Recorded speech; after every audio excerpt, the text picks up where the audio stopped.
ஒரே 1,00,000 ரூபாய் அதே தங்கம். ஆனா ஒருத்தர் வாங்கும்போது 1,00,000 ரூபாய் முழுசும் தங்கமா மாறுது. இன்னொருத்தர் வாங்கும்போது அதுல ஒரு பகுதி தங்கமே இல்ல. அது எப்படின்னு தெரியுமா? தங்கம் வாங்குற வழிதான் அந்த வேறுபாட்டை உருவாக்குது. அதனால தங்கம் வாங்கணுங்கிறதுக்கு முன்னாடி எதுல வாங்கணுங்கிறத தான் முதல்ல தெரிஞ்சிருக்கணும்.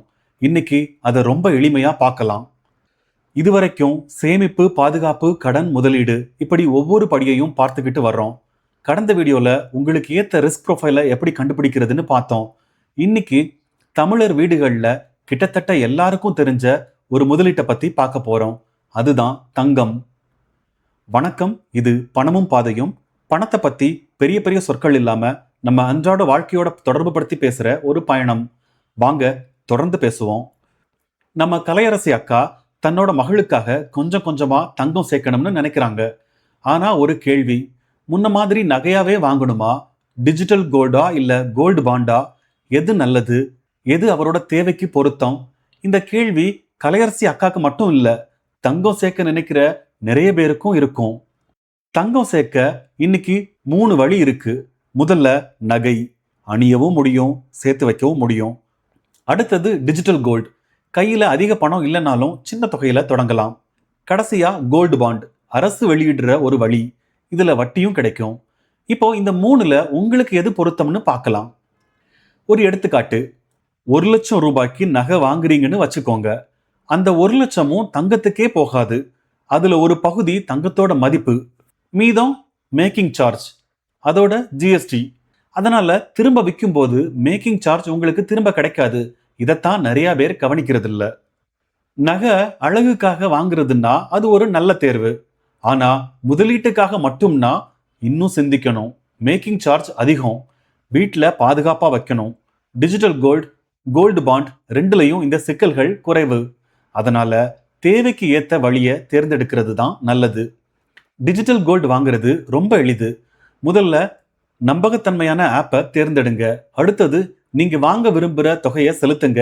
அவ்வளவுதான். அதுக்கு ஏத்த தங்கம் உங்க கணக்குல சேர்ந்துடும். இந்த 2 வழியிலையும் சின்ன தொகையில இருந்தே தொடங்கலாம். தேவைப்பட்டா விற்கவும் முடியும். வீட்டுல தங்கத்தை பாதுகாப்பா வைக்கணும்னு கவலைப்பட வேண்டியதில்ல.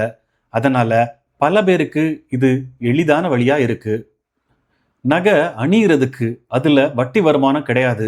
ஆனா கோல்டு பாண்ட்ல தங்கத்தோட மதிப்பு உயர்றதோட வட்டியும் கிடைக்கும். அதனால எல்லா பணத்தையும் ஒரே வழியில வைக்காம தேவைக்கு ஏத்த மாதிரி பகுத்து வைக்கலாம். இப்போ முடிவு எடுக்கிறது ரொம்ப எளிது. அணியணுமா நகை, நீண்ட காலத்துக்கு சேர்த்து வைக்கணுமா கோல்டு பாண்ட், சின்ன தொகையிலிருந்தே தொடங்கணுமா டிஜிட்டல் கோல்டு. உங்க தேவையே உங்களுக்கு சரியான வழியை சொல்லும். சரியான வழியில தங்கம் சேர்த்தா தேவையில்லாத செலவு குறையும், பாதுகாப்பா சேர்த்து வைக்கவும் முடியும், குடும்பத்துக்காக நினைச்ச இலக்கையும் அமைதியா எட்ட முடியும். அதனாலதான் தங்கம் வாங்குறதுக்கு முன்னாடி எதுல வாங்குறதுன்னு தெரிஞ்சிருக்கணும். சுருக்கமா சொல்லணும்னா, அணியணும்னா நகை, சின்ன தொகையில தொடங்கணும்னா டிஜிட்டல் கோல்டு, நீண்ட காலத்துக்கு சேர்த்து வைக்கணும்னா கோல்டு பாண்ட்.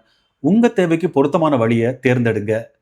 இந்த வீடியோ பொது விழிப்புணர்வுக்காக மட்டும்தான். இது பொருளாதார ஆலோசனை இல்ல.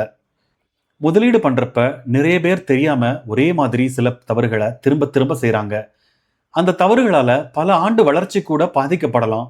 அடுத்த வீடியோல முதலீட்டுல அதிகமா நடக்கிற 5 பொதுவான தவறுகள், அவற்றை எப்படி தவிர்க்கிறது எல்லாத்தையும் எளிமையா பார்க்கலாம். இந்த வீடியோ பயனுள்ளதா இருந்திருந்தா லைக் பண்ணுங்க, உங்க எண்ணங்களை கமெண்ட்ல சொல்லுங்க. இதே மாதிரி பொருளாதாரம் பத்தி இன்னும் நிறைய தெரிஞ்சுக்க பணமும் பாதையும் சேனலை சப்ஸ்கிரைப் பண்ணுங்க. இந்த வீடியோவை தங்கம் சேர்க்க நினைக்கிற உங்க குடும்பத்தினருக்கும் நண்பர்களுக்கும் பகிருங்க. நான் உங்களை அடுத்த வீடியோல சந்திக்கிறேன். நன்றி. இது பணமும் பாதையும். உங்க பணம், உங்க பாதை.